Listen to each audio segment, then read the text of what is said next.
1957年，人类把一个井盖打出了地球，初速度达到了每秒60公里，也就是每小时23万公里啊！你没有听错，就是一个井盖。这是人类从地球上发射的速度最快的人造物体，相当于音速的194倍，是第3宇宙速度的3.5倍。这就意味着这个井盖它不仅可以飞出地球，它还能轻松的脱离太阳的引力束缚啊，进入星际空间。这在我们发射的所有飞行器中，它的初速度是最大的啊，是初速度啊。你看这航天飞机啊，它最快的速度也就是每小时2.8万公里，超音速导弹也就是音速的10来倍啊。这已经是目前人类将一个宏观物体能够加速到最快的速度了。所以问题是，一个普通的井盖为什么能够获得如此快的速度啊？这就要说到这个人类啊最厉害的这个核武器了啊。从1942年开始的曼哈顿计划就直接导致了3年后人类第一颗原子弹的爆炸。这是我们第一次见识到了原子核里面蕴含的能量。其实第一颗原子弹的爆炸只是核武器研发时代的开始啊。从1945年到1992年间，仅美国在实验场中啊就引爆了1000多颗核弹。正是在进行这个地下核爆实验的时候，就不小心把一个井盖炸到了如此高的速度。当时是在1957年的7月26号，天体物理学家罗伯特·布朗利就负责设计了第一个地下核爆实验。那么这个时候，人类还没有发射第一颗人造卫星啊。那么当时在内华达州的沙漠上，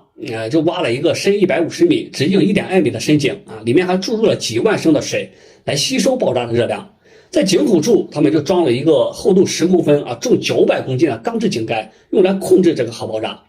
那么当时的计划就是想要进行一次小型的核爆实验，但是由于计算的失误啊，爆炸威力达到了计划的5万倍。所以当竖井底下的这个氢弹被引爆之后，就释放出了巨大的能量，再加上水瞬间被气化，就导致了井内的压力急剧升高啊，最终焊接在竖井颈部的这个井盖就被巨大的冲击力掀开了，当时的火焰啊喷到了数百米的高空，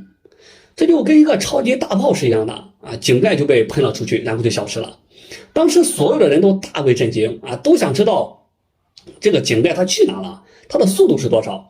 包括布朗利啊，设计师布朗利在内，所以他在同年的8月27号又设计了同一款实验，还专门在现场准备了一台1毫秒1帧的高速摄像机，结果只拍到了井盖1帧的画面。他利用这个信息，就算出了井盖的速度是地球逃逸速度的5倍。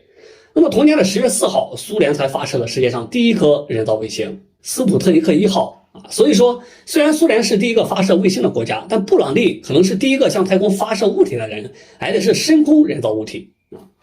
但也有人认为，井盖这么大的输速度以及核弹爆炸的高温，井盖在冲出地球大气层的时候，很可能会被烧毁气化的。但也有可能它的一部分已经飞出了地球，这也是有可能的，对吧？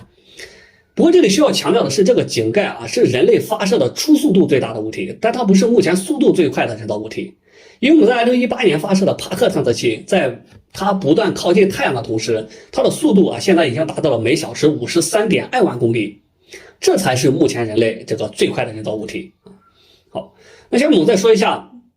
为什么人类要在1957年的时候转入地下做核实验？其实一开始像这种大规模的杀伤武器的实验，都是会放在这个沙漠戈壁这样的无人区，比如新墨西哥州和内华达州的沙漠啊，或者是位于太平洋中部的马绍尔群岛。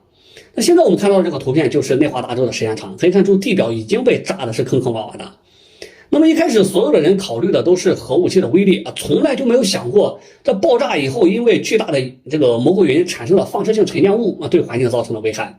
这些沉降物跟普通的火灾的灰烬还有爆炸的碎片不一样啊，因为核爆炸产生的高温高压会将周围的物质分解成极其微小的颗粒，这些颗粒会随着大气漂流在全世界任何的地方。所以说，自从上世纪的50年代开始，放射性沉降物就开始覆盖了全球。那现在我们看到的这个图片就显示了北半球和南半球的监测站在空气中检测到的放射性碳水平。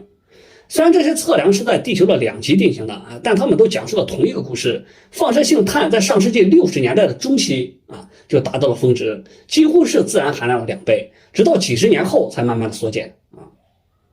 由于碳14和碳12它们的化学性质是一样的，所以植物也会吸收碳14，这就导致了自从上世纪之后地球上的生物体内碳14和碳12的这个比例就发生了变化。这个影响估计要到本世纪的中期才能够完全的消失。当然除了碳14以外，还有很多其他的放射性元素的沉降，不过这些都是微量的幸亏我们及时发现了核污染，然后将这个核武器这个核试验转入了地下那今天的内容就到这里啊。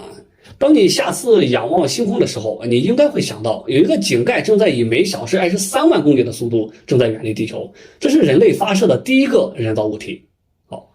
我是理论科学啊，让我们一起努力，一起加油。